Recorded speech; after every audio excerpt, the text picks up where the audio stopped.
What is happening, everybody? Welcome back to the Ray Wonders channel. It's prediction time. Now, I'm recording this so late. I'm recording this on the first day of the game week. It's Crusaders versus the Glens later on, but I still thought I had to bring it out. Now, this league I think is going to be really competitive this year because I don't think it'll be the conventional top six and bottom six. I think a few of the bottom six teams might drop into the lower six, and a few of the lower six teams have been some really good signings, which we are going to talk about in a minute. But if you're new to the channel, please like and subscribe. The support recently on the Europe videos are class. The European away day was unbelievable. But we're back for the season, competitive season, third year on the Red Wonders channel, third season of vlogs. But let's get into number 12. Well, for me is Loughgall. Now, last year I said they would come 12th and we get relegated straight away, but they've done so well last season. I just don't think they have the squad. Now, they do still have Benji McGee, but I think he could go possibly to the Blues and definitely could go across the water. And if they lose him, he was our main bagsman last season. I really can't see them staying up. They haven't really made any signings. I don't know if they've lost a few big players, but I think they will come 12th this season and get relegated. The number 11th, I think it's a tough one between Portadown and Dungannon. Now, Dungannon, I think, aren't going to finish 11th because of their manager. I think they're going to finish 10th because Rodney McAree will get them going. They've lost a big player, Matthew Lusty, but let's get into 11th anyway. I think it's going to be Portadown. I know they've brought in a few players, a few big players like McCartan, McDonough, Eamon Fife on a permanent, and McCurry. I don't think McCurry's great, but I know they have brought a few players in, but it's their first season back, and I think that they will win the playoff ever they play, but I can't see them staying up. But apparently, well, it is confirmed by Portadown that Brandon Diallo's been transfer listed. Now, this is a player that I thought would stay at Portadown just because he's got a massive following on all social media, but I don't think he's a great footballer, but I do enjoy his TikToks now and again. But same with Niall Curry. Niall Curry's a good TikToker as well. I do think the Ports will finish 11th and Dungannon will finish 10th,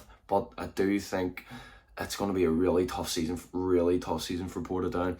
9th for me is going to be Glenavon. Now, I think they had a new manager, but they've made a few big signings in Reece Marshall, which is a great signing. I really wanted him at the Reds. He was so good for the Glens, and the Glens fans, I don't think appreciate him that much. Another big signing they made is David McDade from Coleraine. Now, I don't know if this is a good signing because McDade's been at, I think it's 4 clubs in 4 years. He's been at Glenavon, Coleraine, Ballymena and Larne, and he hasn't really stayed at one since Larne. He was at Larne for a good few years, to be honest, but at Coleraine last season he was really poor. I don't know. They also signed Michael O'Connor. What are they doing? I don't really think he's a good player either. He used to play for the Glens and the Blues, but maybe they'll give them another chance. I think maybe Davy McDade and Michael O'Connor can get them goals this season, then they might finish higher, but I think they are going to finish 9th.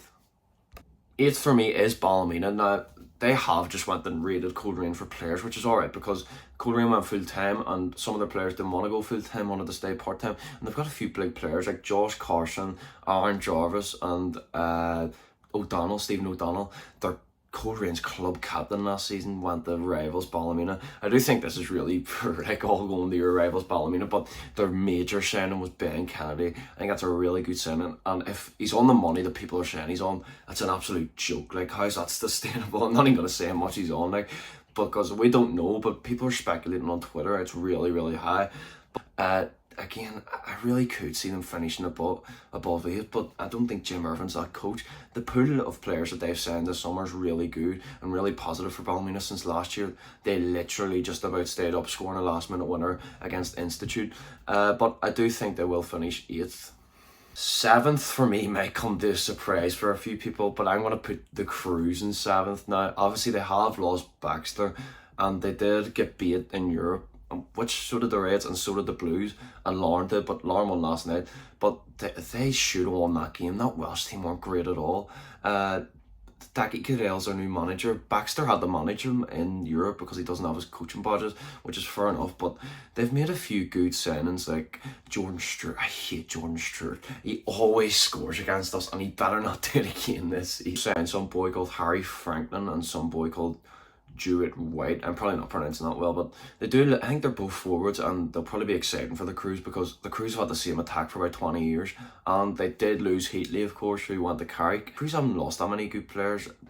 Actually, I'm wrong there. Another big player they lost was Josh Robinson. I hate it. I hate Climo playing the Cruise just because of him. Because you're always fearful he's going to break someone's leg. But I don't think he's found a club yet this season. I don't see them finishing top half. I just don't. I don't think Daki Cadell's... I haven't seen him as a coach. Like, that's another reason why it's so hard to predict. Sixth for me is going to be Carrick Rangers. Now, Carrick had a really good season last season, getting 7th. And I think they got slapped in the playoffs, in European playoffs, like, but they've made 3 huge signings. Luke McCulloch from the Glens, Shannon Clucas from the Glens, and Paul Heatley. Heatley's old, like, but I think he's still a really good player, and he still puts fear into me whenever he's playing against one of our fullbacks. But Clucas and McCulloch are really good signings. If you pair that up with Joe Crow and Mitchell in midfield, and then Gibson up top, Carrick have a really strong team, and then McCulloch and Watson and Glendinning, and that's a really good keeper as well. They've also got a few young fullbacks, I just can't remember their name, who are really good.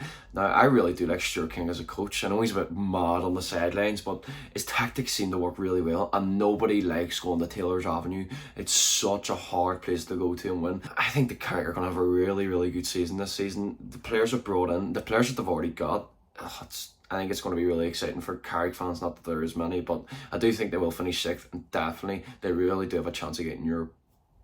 5th place, I've got Glentoran. Now, the Glens have made a few signings. Let me just read them off here. They got that Hungarian keeper, another keeper called Mills, Charlie Lindsay, which is a really good signing. I think he didn't play much last season.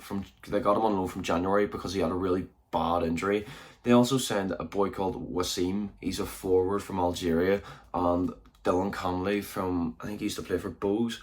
They've made a few good signings, like, but they've lost so many players. Let's just get the list out again. They've lost Rory Donnelly. It's not really a big loss, like. Luke McCulloch, obviously to Carrick. Junior, Clucas, Bobby Burns, which is a big loss. Bobby Burns is a huge loss. He was one of the Glens' best players last season. Reece Marshall, which I said earlier, Shea McCartan, which I said earlier, and I think their best player, Bobby Burns was up there, but Darragh O'Connor to Hamilton.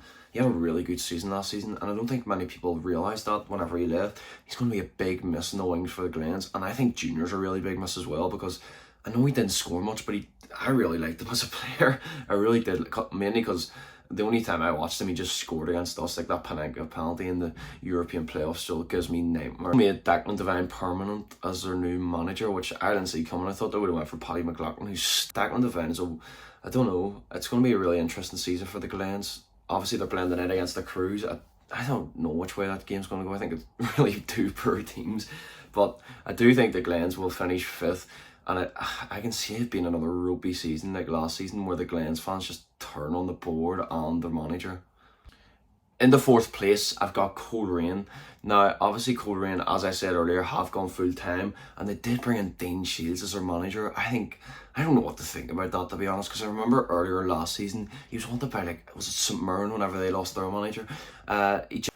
They've made a load of signings, but I don't even know who half the players are, to be honest. I couldn't even tell you about them, but I think their main signing is Cameron Stewart, who came over from Ipswich. It's a really, really big signing, to be honest, from a club that were previously in the Prem. It's a big signing for Coleraine, but they've also lost a lot of players, like, obviously, as I said earlier, O'Donnell, Josh Carson, Aaron Jarvis, and their big one, Conor McKendry. Conor McKendry was one of their best players last season and has been for years. They did get Matthew Shevlin on a new contract, who is probably their best player. I think they will have a decent season, but people are saying tipping them for the league and all. No chance. It's their first season of full-time football. I think it's going to be, I don't know, it'll be a tough one for Coleraine, but I do think they will finish 4th. We're getting into the top 3 here, and I think 3rd is going to be the Reds. Now, we haven't really strengthened. We've lost so many players. Let's get the list out of players that we've lost. Well, these are the important players we've lost anyway.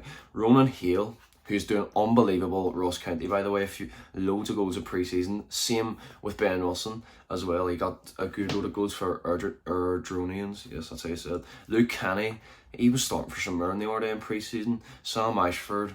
Oh, I love Sam Ashford. That goal in the cup final will always be remembered, but I do think it's a really big loss. Stevie Malin, the Sligo. And then a few players we have lost, which didn't really matter. Gartside, who needed out of the club for about a few years. Jamie McDonough, he's away to Portadown. I don't even know if I mentioned him earlier, but I think we've lost a few other players. I just can't remember, but we've brought in Newbury. I don't really think Newbury's great, but obviously we still have to give him a chance. He's done all right, to be fair. Pre-season, he was a bit ropey in pre-season for the first 2 games against the Welsh teams, but he was decent in the Europe games. Rory Donnelly, I don't know what to think. Obviously, we are going to give him a chance up top, but is it really the striker we need to replace Ben Wilson, Sam Ashford and Ronan Hill? I don't know. And Sean Stewart in a permanent, which is a really good signing. And Luke Conlon, I actually do like Luke Conlon as a centre-back or a left-back, but I do prefer him at centre-back. Ryan Kern coming back as well for the Reds, which is like a new signing, but he's not fully fit, and you can see that in the European games if you go and watch them. He really isn't fully fit, but if he starts scoring goals, I think we will do well. The only reason I'm putting the Reds third above the likes of Coleraine is because I do think we'll sign a few more players before the window ends, and Jim Magilton, I just trust him to make this work. People might not like Rory Donnelly or Newbury, but I trust in Jim that he'll get us cooking, and we will finish third and get hopefully Europeans, like just Europe again for another European away day, because the Reds fans that were out there want it again. But I think the Reds will come third. Now, first and second is a really tough one for me, because I do think the Blues are going to come second. I originally thought that Larne were going to come second, but I just can't see Larne not winning the league. The Blues have strengthened with Roscoe and Whiteside, to be fair.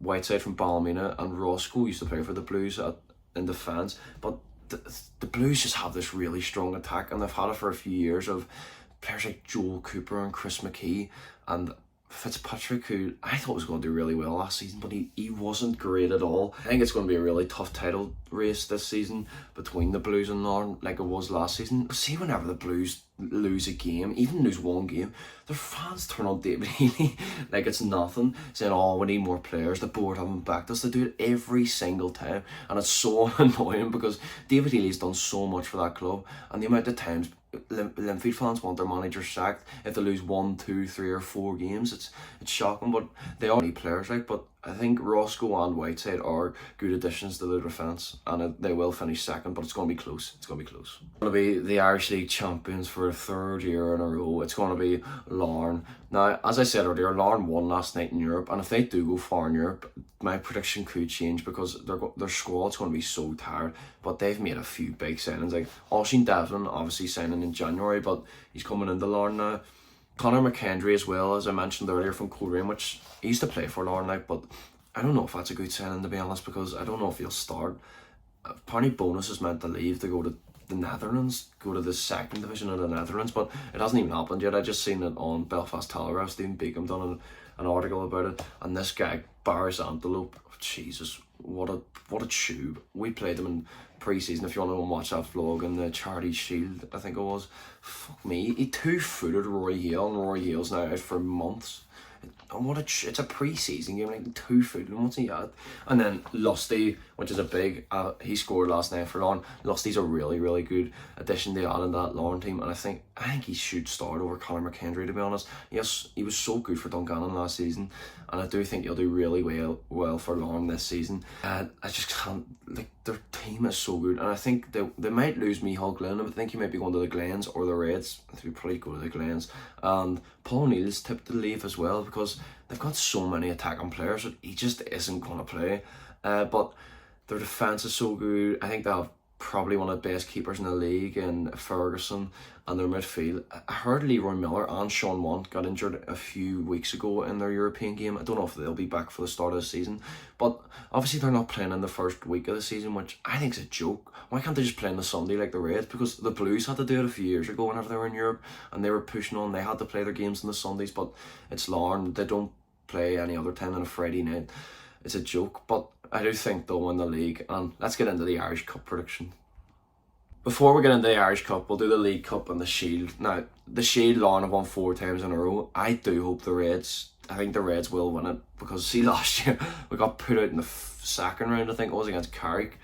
Or it might have been the first round, to be honest. Gibson just tore us apart that day. But Larne have won it 4 years in a row, acting like it's meaning something. It's the Shield, relax. League Cup, I don't know, I can see the Blues winning the League Cup.